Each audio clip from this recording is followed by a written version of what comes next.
So my question is, knowing how tired we are of being forced upon values by the Democrats and literal satanic religions out here, so is there a way of bringing back normative values without becoming almost a theocracy or a theological oligopoly that the Pilgrims ran from, or even that was fled in like the French Revolution and back in England? Is there a way of doing that? That's a really good question. The founders, they seem to have accomplished it for a period of time. And what you're getting at is important, which is, so how do you bring all these people to virtue without actually just becoming a theocracy where it's just run through the government? You know, the founders were very clear that pluralism did not mean accepting everything all the time.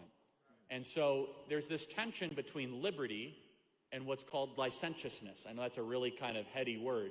Think of it as license to do everything. That's where the root of licentiousness comes from. And so in the founding, colonial times, states had laws that forbade things, that were forbidden for things that we would just kind of be considering like normal behavior, right? Like public drunkenness. Let's just use that example, right? They said this is not a good thing for society. Now, those truths were derived from the Bible and the scriptures. They all said this just makes America less free. And it makes America, the country that we want to live in, less likely to glorify God in everything we're doing. The restoration, though, the tension is very, difficult. And we must, as a church, recognize that the salvation must come through the church while also contesting in the government for righteousness in everything we are doing. We're far from ever becoming a theocracy in one sense, but I would argue that we're very close to becoming a theocracy in another sense, that we have a secular religion that is running our country right now. There is no scientific, reasonable, or rational explanation for our COVID policy the last 2 years, except for a religion of secular science. It's almost like an incantation, right? Their religious ceremony is getting the vaccine. It's like getting the Eucharist, right? Their virtue signal, their cross that I wear, is the mask. Now, you might think I'm being a little bit kind of, exaggerating here. They have religious fervor with how they have implemented this on the American project. Biomedical fascism, whatever you want to call it. And this is an important thing, that you get rid of organized religion like Christianity, something that imitates it will take its part. It just so happens it was a moment of kind of, we're going to fight systemic racism. But I'm always kind of really moved by studying the left. I do it so you guys don't have to. And I thought one of the most amazing moments in the last year is like, okay, what matters the most to them, right? This matters more than that. And there was a tension, right, at certain points. For example, what happens when Black Lives Matter, their favorite, their go-to activist groups, doesn't want to get vaccinated?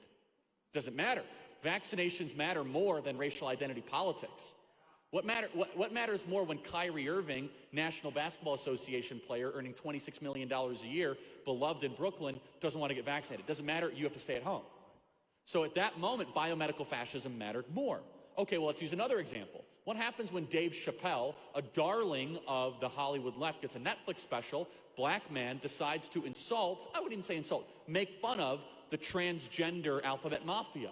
Oh, no, you can't do that. Doesn't matter if you're black. Transgenderism in this current moment matters more than racial politics. You guys tracking this? It's totally confusing. It's intentionally supposed to be confusing, by the way. It's like this constant reordering of hierarchies.